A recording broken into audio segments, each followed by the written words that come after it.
grab your snack and just sit back, leave a comment in the chat. Whoa, whoa, whoa. It's Miaaaa, that girl you came to see. So grab your snack and just sit back, leave a comment in the chat. Hello everyone, welcome back to my YouTube channel. If you are new here, welcome. I'm so happy you decided to join us. As you can see by the title down below, you guys, today we'll be reacting to 15 Marines versus 3,000. Whoa, that's crazy. The unstoppable John. I want to say his last name so bad, but I do not want to butcher it. I feel like he deserves a lot more respect than me butchering his name. So feel free to break it down for me down below in the comment section. This is another fat electrician video. This is a long one too, y'all. We got another long one on our hands. So let's get into it. I'm just gonna level with you. I've been making YouTube videos for about 3 years now, and during that time, I've gotten recommendations for hundreds of thousands of different topics to do videos on. Some of them I've done, some of them I haven't gotten around to yet, some of them I'll never do because they don't interest me, and then there's another category of topics that I've actively avoided because, to be honest with you, they intimidate me because the stories are that incredible, and I'm worried that I'm not gonna do them justice. This is one of those.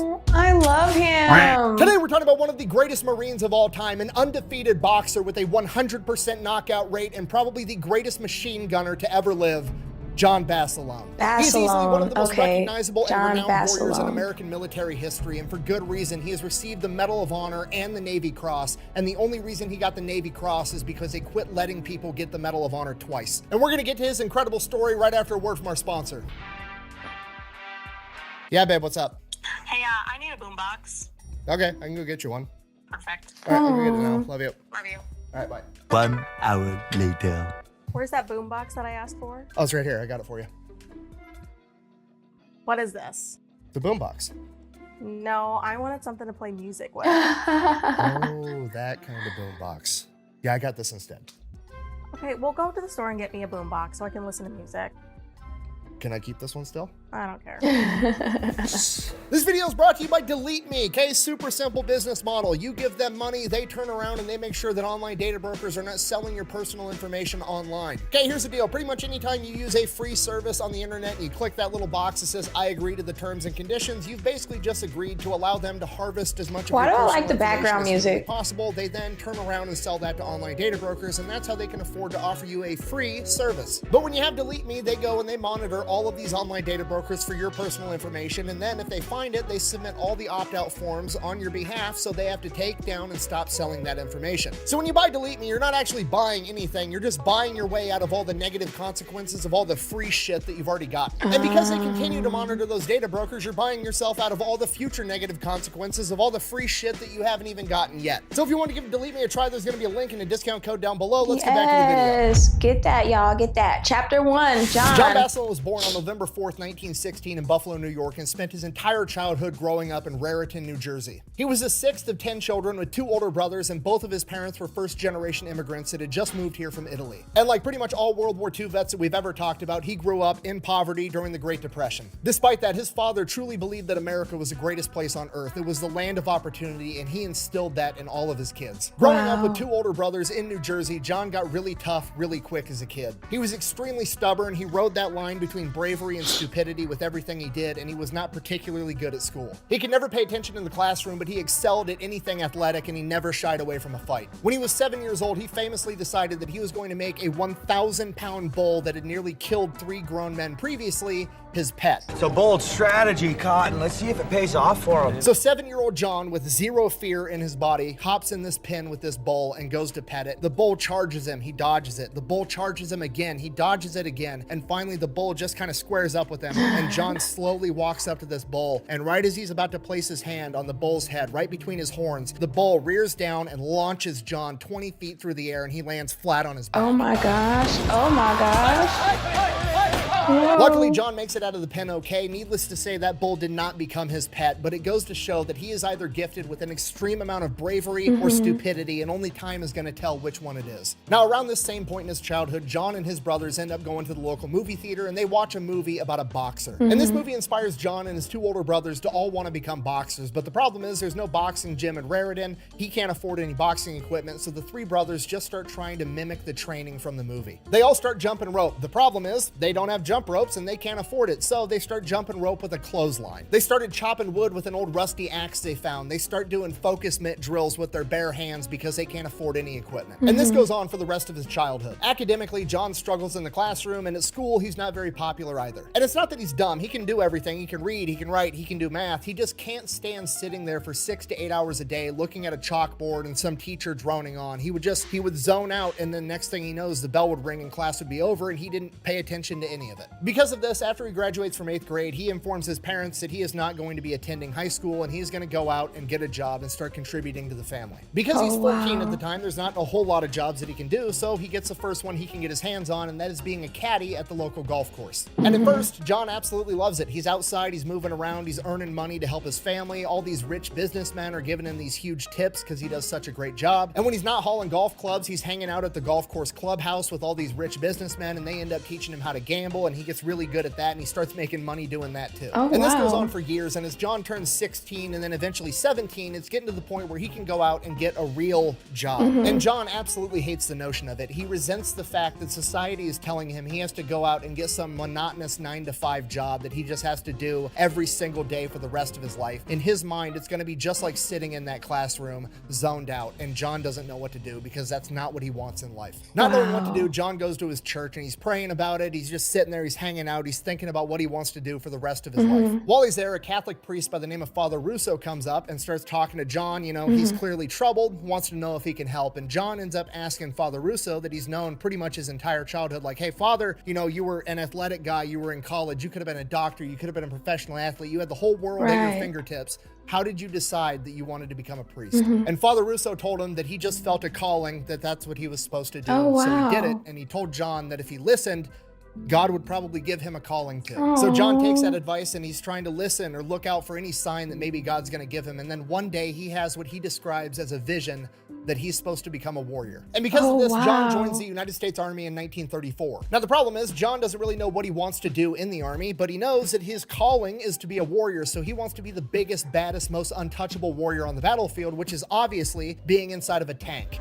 Best job I ever had. The problem is that John thinks that being cooped up inside of a tank is going to be just like sitting inside that classroom, and he absolutely hates the notion. He wants to be outside, moving around, doing things that are physical, so he picks the next best thing on the battlefield, a machine gun. And this suits John for multiple reasons. One, he's kind of a bigger guy by the standards of the day, right? He's 5'9", but he's 185 pounds with almost no fat on him. And on top of that, he's been doing nothing but lugging around golf clubs for the past 4 years, giving him a ton of stamina, which is good news because he's going to need it, because the machine gun back in 1934 was the Browning 1917, which was a fucking machine gun that required 7 quarts of water to cool the barrel down. Between the gun and the tripod, the entire thing is 103 pounds, not including the ammunition. And John is absolutely obsessed with this gun. He knows absolutely everything about it. He knows where to place it on a battlefield, how to set it up, how to clear every different type of malfunction. They have competitions on how to disassemble and reassemble it and run a functions check completely blindfolded, and John wins those competitions every single time. Wow. Chapter 2.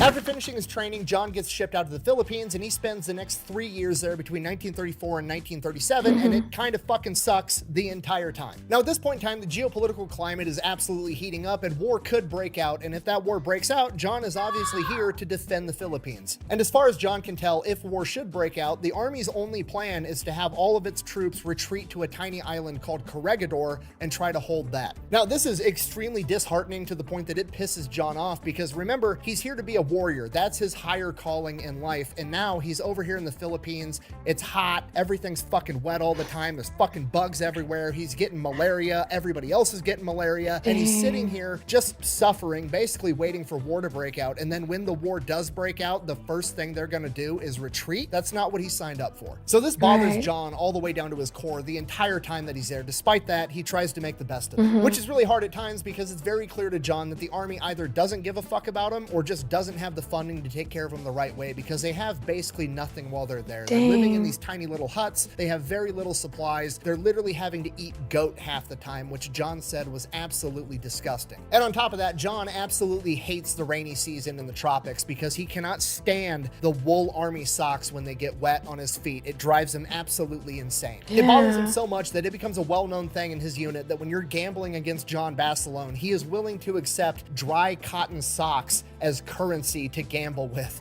when you play against him, which is pretty much all he does the entire time that he's there. He's either sleeping, drinking, gambling, or trying to bang the locals like everybody else. He actually ends up falling in love with a local woman by the name of Lolita that he describes as the most beautiful woman in the world. So much so that he actually gets her name tattooed on him. The constant drinking and gambling gets old after a little while, so he decides that he's gonna start training to box again. So he gets back to running, jumping rope, starts sparring with any other army guy that's willing to spar with him, and then eventually he ends up taking his first fight in the army for boxing. Takes his first match, goes in there, knocks the guy out in the first round, takes another match, knocks him out too. After a little while, he is the best boxer in his unit, and then he goes and competes, becomes the best boxer in the army, and then he goes, competes again, knocking out the Navy's champion, becoming the best boxer in the US military. Around this point in time, he ends up getting the nickname Manila John, and all the promoters back home hear about this badass over in the Philippines knocking everybody out, so he's getting letters from all these boxing promoters wanting him to come over and fight their pro champion over here, this pro guy over there. Basically, he's got a really good professional boxing career lined up the minute he goes back home. Eventually, he ends up beating everybody in the United States military, 19 wins, 19 knockouts, at which point he can either just wait and go back home and turn pro, or he can go up a weight class. He doesn't really want to do either, and his enlistment is coming to an end. John decides that he does not want to go up a weight class. He definitely does not want to re-enlist in the army because he's past 3 years of fucking sucked. And he doesn't want to go back home and become a pro boxer because he doesn't think that that's the warrior calling that he had from his vision. So John finishes up his enlistment in 1937 and goes back home and moves in with mom and dad all over again. And he is right back at square one, not knowing what to do with the rest of his life. He goes right back to being a caddy at the golf course. And at this point, mom and dad are getting worried because, I mean, he's a 21-year-old man and this is the 1930s. He should be having kids by now, and he's over here working some part-time high schooler job. He needs to go and get a real job and make something of himself and start building a family. And while nobody's saying it out loud, John feels that constant pressure both from his family and his community, and he just doesn't know what to do. So he basically just goes back to what he was doing in the Philippines, right? He's carrying golf clubs during the day, he's gambling, he's drinking, and he is fucking everything that moves. You gotta realize, he's the 21-year-old army veteran that just got back from the military. He's 185 pounds, built like a brick shit house with 19 knockouts. He's seen as a very eligible bachelor by all the young ladies in town. So he's doing stuff with them. He's even banging the old widow that runs the flower shop down the street. I'm not kidding. So that's going on for a while. Then eventually his dad confronts him like, Johnny, what the fuck are you doing with your life? You need to get your shit together. So John is like, I know. So he goes, he gets a real job. He ends up being a delivery guy for a laundry service. He does that for a couple of months. Fucking hates every single second of it. But now mom and dad are proud of him. You know, he's gone out in the world. He's got a real job. He's doing the whole, you know, family thing. Soon he'll probably get a wife, settle down, have kids, do what, you know, you're supposed to do. He doesn't make it there very long. He ends up quitting because he just can't stand to do it. His parents are super disappointed right out of the gate, at which point John is like, you know, I'm going to move out. I'm going to go somewhere else. I'll go out on my own. So he moves to a different state, gets a job with the gas company. So he does that for like 6 months. He becomes one of the top employees at the company. He's getting along fine. He does the work really well, but he absolutely hates it. He doesn't feel like he's fulfilling his higher calling. And around this point in time, all the news is coming out about the massacre at Nanjing, Japan invading China, killing hundreds of thousands of innocent civilians. There's stories coming out about Japanese officers beheading innocent Chinese civilians until their arms are so fatigued that they can no longer lift up their swords. And this bothers John to his core because even though his time in the army wasn't great and he hated it the entire time, he still considered himself a professional and did not understand why another professional military would do that to innocent civilians. And with this, John has his second vision, basically a more clear version of his first vision. He is supposed to be a warrior, but he is supposed to fight the Japanese. And with this, he decides that he's going to re-enlist in the United States military, but this time he's not going with the army. He told his mother, and I quote, "The army's too soft, Ma. I'm going with the Marines." So in July of 1940, at the age of 23, John Basilone joins the United States Marine Corps. And you gotta realize, at this point in time, John is 23 years old and there's a draft going on, so pretty much everybody else that he's going through training with is some 18-year-old snot-nosed kid. And John is just He's getting through it. So he Yeah. crushes basic training, goes off to machine gunner school for the Marine Corps, and while he's there, he just starts hustling all of his classmates. He sits there and very loudly and very vocally expresses frustration in his inability to disassemble and reassemble the machine gun, which obviously he knows how to do extremely proficiently, but he plays it off like he can, and then he suckers other young cocky Marines in to a challenge of assembling and disassembling it and running a functions check, and whoever wins money. And then as soon as they put money on the table, he just takes everybody's shit, including their socks. 4 in a row. You know something? This is like the luck of the Irish, only I'm not Irish, so you figure it out. So he gets done with training. He's older, he's more mature, he already knows everything. Very quickly, he ends up becoming a gunnery sergeant. He's in charge of 11 other men and 2 machine guns. And he takes being a leader very seriously. He makes all the men in his section train and retrain over and over and over again with the machine gun, how to set them up, where to set them up, absolutely everything, to the point that they are just as good as he is. Then they end up getting shipped out to Puerto Rico for amphibious landing training. He's back in the tropics, absolutely hates it. Everything's wet, his feet are wet, his socks are wet, there's fucking bugs everywhere. He doesn't like it there. He ends up training there for an entire year. And as per usual, when he's not training, they're going out, they're gambling, they're drinking, and they're fucking everything that moves. At this point in time, he becomes kind of infamous for every time he gets hammered, he turns his hat, also known as a piss cutter, sideways to let everybody know, hey, I'm fucking hammered. So after a year, they get done with training. They're just waiting on orders on where they're gonna go. Paris Island is apparently full. So according to the rumors, the US military has went out and built an entire new base for the Marines. And this base is fucking awesome. There's a new movie theater. There's an athletic facility. There's a new chow hall that serves steak and lobster and cake and ice cream every single day for breakfast, lunch, and dinner. Everybody is fucking pumped because they've been hanging out in the tropics where it sucks, basically living in tents. And now they're finally gonna go and get appreciated for the elite fighting unit that they are. So they get shipped out, they travel, they make it all the way to New River, North Carolina, where the new base is, and they get there. There's nothing there. There's like a couple of buildings for the officers, and then it's just a fucking swamp. They have no mission, there's no training schedule. They're literally just existing, living in tents in a swamp. Because at this point in time, America isn't in the war yet. So basically, they're one of the most highly trained units that America has, but they have nowhere for them to go, so they basically just like set them off to the side and told them to go camp in a swamp for a while, and it sucks the entire time. So they're there for a couple of months, and then they get word that they're going to a different new base, and this base surely is the base they were originally talking about, right? With the chow hall and the steak and the lobster and the cake and the ice cream and the athletic facility and the new barracks. Everything's gonna be awesome. The new base is actually ready. They ship out. It's a very short drive. They come to this new place, Camp Lejeune. Also, no buildings, just a fucking swamp. Dang. Very.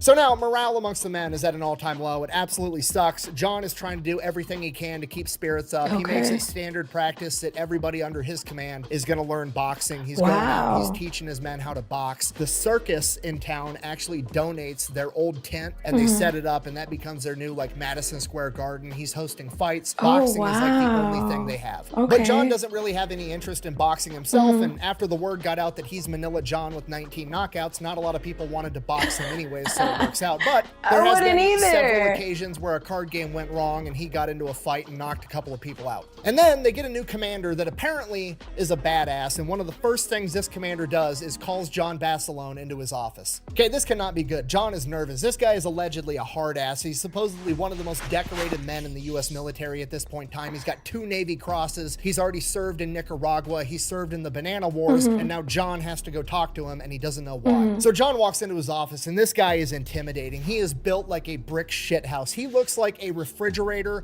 with a smaller refrigerator on top of it, and that's his head. This dude's got the biggest barrel chest he's ever seen. His side profile is 2 feet thick. It's starting to make sense why this guy's nickname was Chesty. Yeah, John's new commander is the legendary Marine Chesty Puller. And Chesty lays into him immediately. Like, I understand you knocked some people out after a card game. And he's like, yes, sir. And he goes, I understand you're some type of knockout artist. And he's like, yes, sir. I was 19-0 over in the Philippines when I was in the Army. Chesty at this point flips out. The Army? You were in the fucking Army?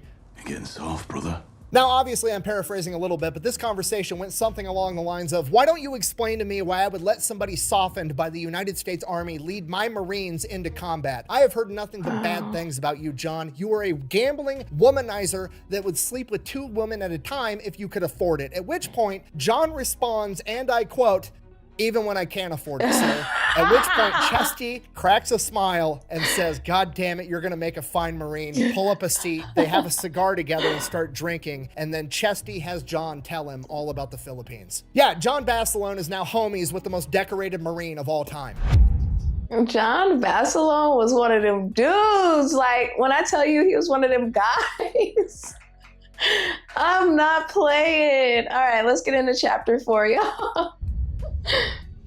Shortly after this, Japan attacks Pearl Harbor. They've committed the cardinal sin. They've fucked with America's boats. It is now game on. At this point in time, John's unit is one of the most highly trained units in the United States military, and they are immediately shipped out to Samoa on their way to the Pacific for more training. Okay. They spend about 4 months there. They train a bunch on amphibious landings, but they also train on jungle warfare, trying to focus in on what they know the Japanese like to do. They know that the Japanese like night fighting, so they get a bunch of nighttime combat training, and then they know that the Japanese also like to infiltrate behind enemy lines and pretend to be one of your guys and then murder you in your sleep. Wow. So they develop a new system on how to make sure that somebody out in the darkness is actually one of your guys. Now, the tricky part is you need to make sure that both members in this communication are both on the same page and they both know that they're not going towards an enemy. So you're going to shout out one word and they're going to respond back with another word that's the password. And the words that they choose are weather and clear, because apparently you can't say those words with a Japanese accent. Clear? Clear? Clear. Clear. Clear. Clear. Clear.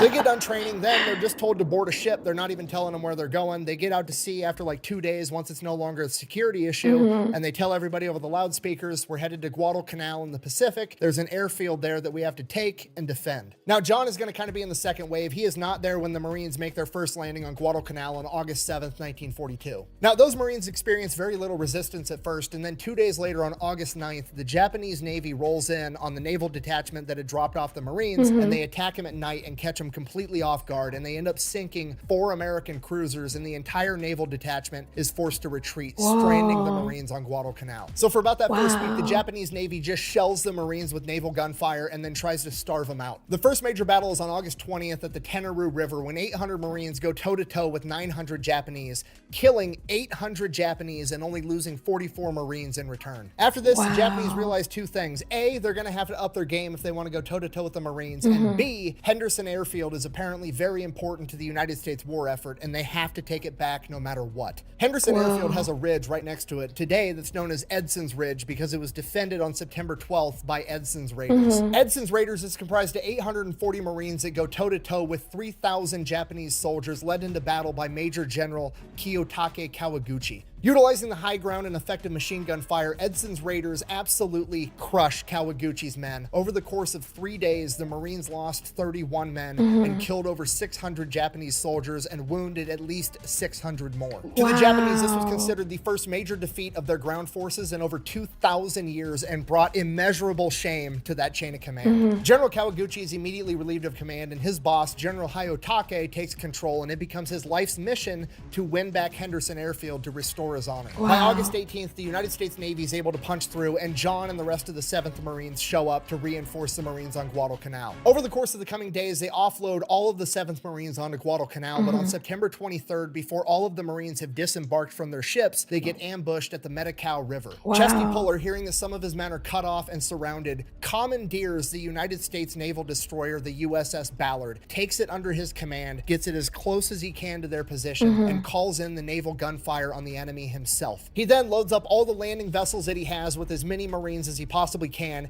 and begins leading them into the fight to save his men. And Chesty is right there leading from the very first Higgins boat, and it gets so bad from enemy gunfire coming in on these Higgins boats that the naval coxswain, the pilot of the ship, goes and starts turning the boat around, and all the other boats are going to start following, at which point Chesty orders him to keep going, and he fights him on it, and Chesty pulls out his Colt 45 and says that he will shoot him himself if he doesn't steer that fucking boat to that beach. Chesty lands, goes out, saves his men, and to be clear, John wasn't there during the actual battle, but he saw all of this unfold, he heard about it, and it reinforced everything that he thought and knew in his heart, that if he wanted to be a good leader, he had to lead from the front and be willing to risk himself for his men. Wow. So all the Marines get out on Guadalcanal. The biggest objective in the war right now is defending Henderson Airfield. This is the most important stretch of land on the planet at this point in time. So John and his 11 men are set up on this ridge right outside Henderson Airfield. They have 2 foxholes, 1 machine gun team in each, and they are covering a 2,500 yard span of the Marine front line, and they absolutely cannot allow the Japanese to get past it. On October 23rd, General Hayotake, who remember feels that he has been shamed by allowing his subordinate to lose to the Americans for the first time in 2,000 years. He is willing to die to win this fight, and he sends all the men that he has directly towards the Marine Corps' front line. And hundreds of them are headed directly towards John Basilone and his 11 men. The Japanese soldiers headed towards John and his men were covered in leaves for camouflage, and there were so many of them that Basilone's men said it looked like the jungle itself was coming to eat them. And while that is horrifying, you have to remember that John and his men have 2 heavy machine guns with overlapping fields of fire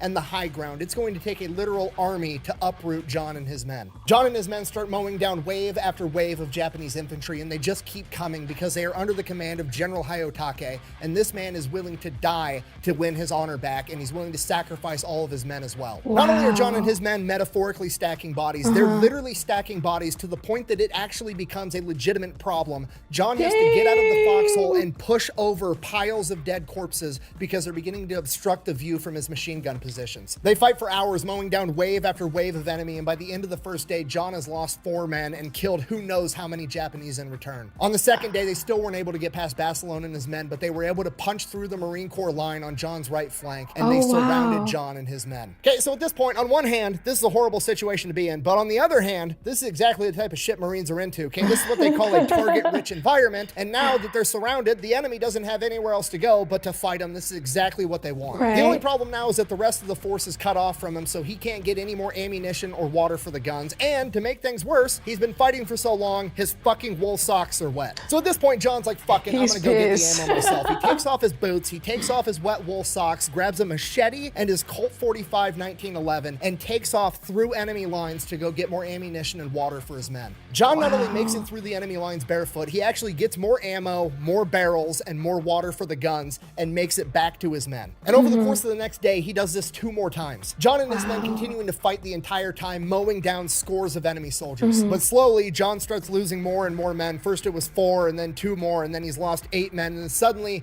it was down to John and just 2 others. At this point, they had to improvise new tactics. They didn't have enough men to man 2 heavy machine guns. So John became the gunner, trying to make every single last round count. And then when John ran out of ammo on one gun, he would hop over to the other gun while his 2 men reloaded and refitted that initial gun, and they would just bounce back and forth, fighting as long as they possibly could. This goes on for hours, and John and his men can't keep up. John would burn through all the ammunition in one machine gun before the next gun was ready. So John had to engage the enemy in hand-to-hand combat at their foxhole to buy his men more time to get the guns up. And then that goes on for hours. John Basilone kills 38 enemy soldiers at or in his foxhole in close quarters combat, buying his men more time. And just as things are starting to look really, really dark, like this is gonna be the end dark, we're almost out of ammunition, we can't keep doing this, Chesty Puller comes through again, rallies the Marines, pushes back the Japanese forces, and restores the initial line. Over the course of the entire battle, not just John's section alone, the Marine Corps had managed to kill 2,500 Japanese soldiers, forcing them into a retreat. General Hayotake again had been defeated, and this time the blame laid squarely on his shoulders, and because of this, he commits...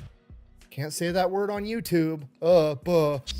Anyways, by the time reinforcements get to Basilone and his men, there is dead dudes absolutely everywhere. There's 38 of them in or around the foxhole. All of those kills were credited to Basilone in close quarters combat, and his fields of fire look like the most aerodynamic mass grave you've ever seen. There was so many they quit counting after 150. For the next 18 days, the Marines launched counterattacks, chasing the retreating Japanese forces all over Guadalcanal before eventually kicking them off the island altogether. But the fight's not over yet. The Japanese are going to come back, and they're going to come back with everything they absolutely have. Off the coast of Guadalcanal is a bunch of Japanese battleships, and they are there to secure a route for more Japanese soldiers to make it onto the beach through landing craft. But this time, the US Navy is going to surprise them in the middle of the night. There's this crazy battleship commander by the name of Willis Lee, aka Ching Lee, a 5-time Olympic gold medalist sharpshooter and tactical genius that has just pioneered and perfected the method of using radar to find targets for naval gunfire, giving them an unprecedented advantage at night fighting. On the night of November 14th, he engages the Japanese battleship detachment with his ship, the USS Washington, sinking their flagship, the IJN Kirishima. This forces the rest of the Japanese naval detachment to retreat, squashing any hope of Japanese reinforcements hitting the beach, effectively securing the island and turning the entire tide of the war in the Pacific. Okay.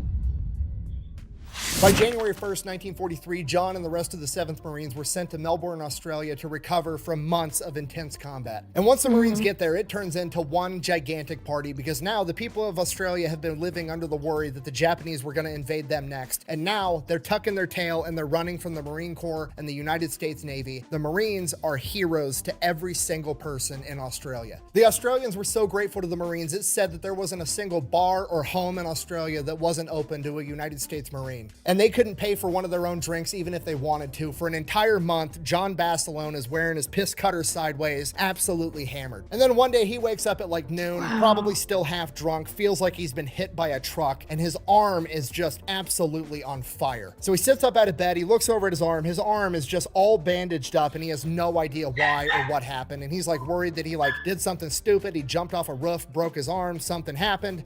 He doesn't really know. Regardless of what happened or how hurt he is, he can't really do anything about it, and he's starving and he can do something about that, so he doesn't even bother to look at his arm or see what's underneath that bandage. He just staggers out of the barracks and goes to the chow hall. So he's in the chow hall getting food, and another Marine comes up to him and is like, yeah, death or dishonor, right? And John Basilone's like, what? He goes, your tattoo that you got last night, everybody was watching and cheering. And he's like, and he looks underneath the bandage, and he's now got a gigantic tattoo on his arm that says death or dishonor. Now at this point, John is like partially relieved that he's not severely injured, but on the other hand, he's like, man, I got so hammered I got a tattoo and didn't even know it. Maybe I should tone it down just a little bit. Which works out because by this point in time, the party's kind of dying down. The Marines go into this like recovery type mode. They're kind of like out in the woods, living in barracks and tents, and they're just kind of hanging out until they get more orders. So that's fine, that's great, that's wonderful. The only annoying thing that's really going on at this point in time is in Australia, there's this fucking bird that's got the most obnoxious call on the planet, and it's called a kookaburra. Oh my gosh. A kookaburra.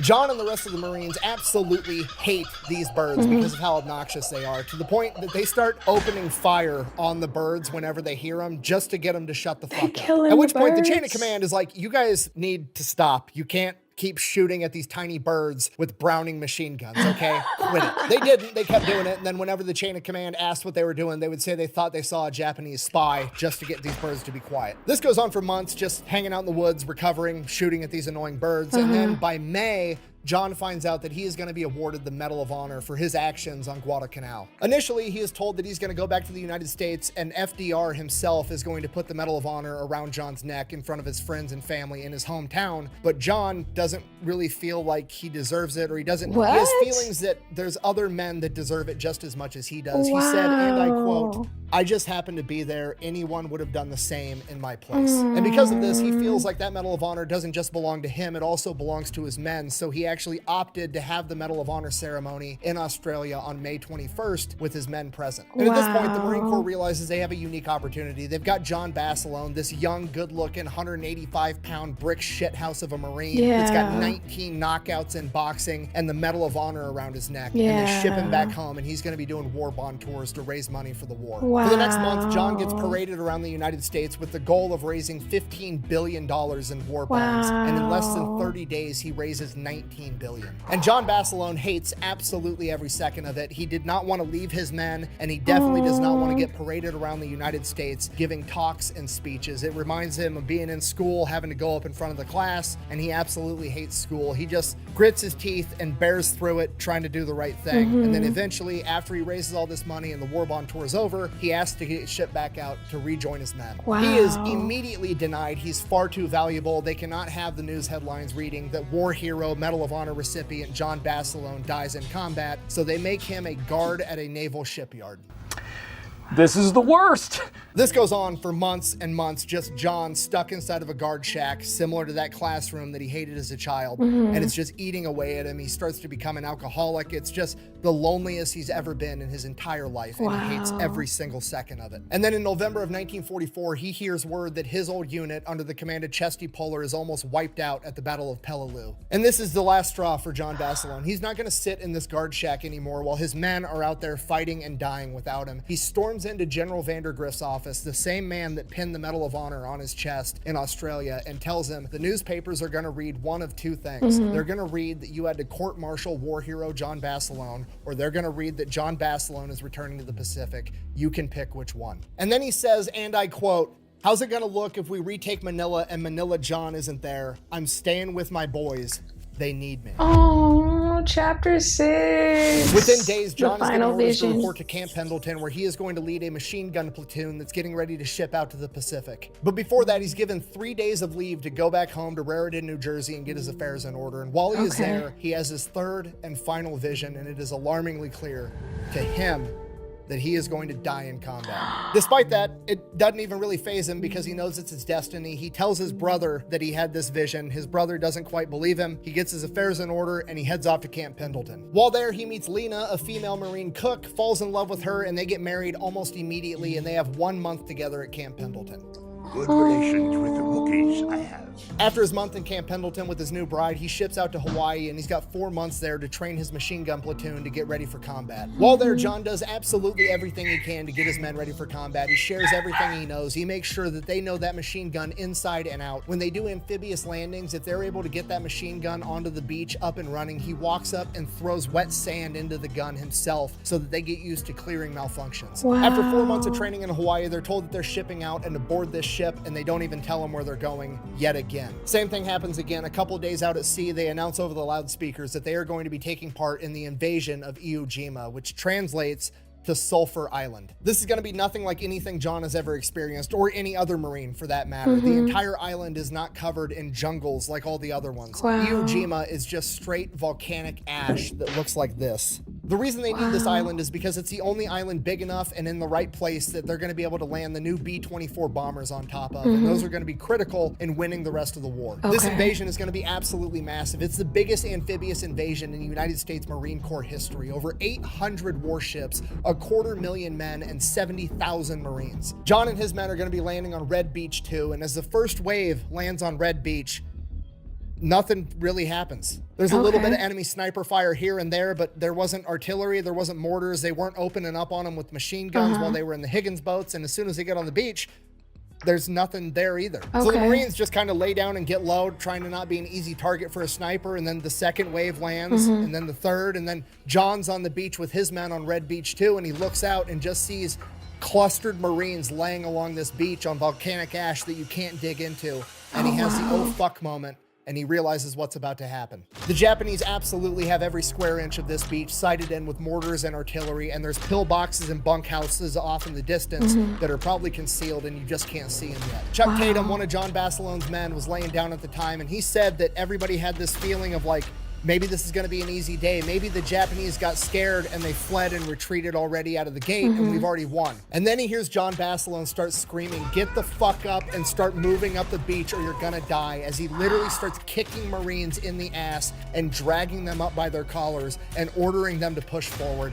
And as soon as that happens, the Japanese open up with mortars, artillery, and the pillboxes unconceal themselves and start mowing down Marines with machine gun fire. There's nothing you can do about the mortars or artillery, but maybe John can do something about these pillboxes and the machine gun fire. There's one big Japanese bunkhouse up ahead that's mowing down Marines with its machine gun. John orders his men to get their machine guns up and start returning fire into the window holes of this bunkhouse. Once his men start laying down suppressing fire, hopefully keeping the Japanese from manning their guns effectively, John goes, he finds a demolition guy and a flamethrower, and he orders them to walk right up the machine gun's field of fire, right next to the bullets whizzing past him. It seems sketchy, but is literally the safest place to be right now. As soon as the demo man and the flamethrower flamethrower almost make it to the window on the bunkhouse, John steps over his gunner, unhooks the machine gun from the tripod, grabs it by the handle around the barrel, effectively known as a Basilone bail after this, yells at his man to grab the ammunition, and starts running up the beach as the demo man throws a satchel charge into the window and the flamethrower starts hitting all the windows with his flamethrower. John runs all the way up the beach. He runs up the hill that this bunkhouse is built into, and once he gets to the top of the hill, while holding the gun in his hands, he mows down all the Japanese running out the backside of the bunkhouse. At the top of the hill, John can see the airfield they need to take off in the distance, so he gets his machine gunner set up, gets the men that he has set up in a defensive position, and goes back down the beach to get the rest of his men, just like his mentor Chesty Puller would. He makes it back to the base of the beach, he gets all of his men, and they start making their way up the beach to secure this position. And then suddenly, John and 5 of his men are hit with a mortar, killing all of them. Oh my John God. Basilone is credited with saving dozens, if not hundreds of Marines with his actions on the beach that day. For this, he was nominated for a second Medal of Honor, but by this point in time, it had become common practice to never award the Medal of Honor twice. So he was posthumously awarded a Navy Cross and a Purple Heart, becoming one of the most decorated Marines of all time. Wow. And many of the Marines that he saved that day would go on to take Iwo Jima. Chills, y'all. I got chills. And that is the story of John Basilone, Manila John, the greatest machine gunner to ever live. Thank you for watching. Best way to support the channel is go buy some merch over at thefatelectrician.com. Quack bang out. Quack bang out. Oh. I absolutely hate endings like that. I know. Me too. That was such a good one. Give me the hand wave. Sergeant, can you tell us something about how you happened to get this medal? You must have mowed them down. Yes, sir. I was in a good outfit with good men. I just happened to be there, and any man would have done the same in my place. Spoken just like a Marine. Can you tell us, Sergeant, something about how you happened to get this Congressional Medal of Honor? Yes, sir. I was in a good outfit with good men. I just happened to be there, and anyone would have done the same in my place. Spoken just like a Marine. Sergeant, where does your old man come from? My father comes from Naples. Wow. I absolutely love that one. I'm starting to learn so much, like, about, like, you know, different veterans and stuff like that, and Marines and people that were in the army. Like, I'm just learning so much. I love the Fat Electrician's videos so much. It's like, it's really an eye-opener too. And the way he just breaks the stories down for us, like, this man is talented, because what? You could be my history teacher any day, any day. If you guys enjoyed today's video, please make sure you guys are tapping that love button for me. It does let the algorithm know that you guys are enjoying my content, and it pushes me up there with the rest of those YouTube sharks. Also, if you haven't subscribed to the YouTube channel, what are you waiting for? Subscribe now. And then when you do subscribe, because I know you're going to, of course, when you subscribe, please also make sure you do tap that notification bell so you'll be notified whenever I upload, y'all, so you could come meet me here and we can vibe together and, like, you know, watch this together, because I don't want to be watching it by myself. Like, that's boring. Who wants to watch these long videos alone? I don't. So yeah, make sure you guys are doing that, and I'll catch you on my next upload. Bye. It's Miaaaa, that girl you came to see. Keep your eyes on me, apply that. Get it, don't be timid when you in it, apply that. Love upon it, give along, leave it. I don't want no drip, baby, spray it like it's so fine, it's spicy, baby, jump up on this. I guess that's why you like it, baby, come and get this.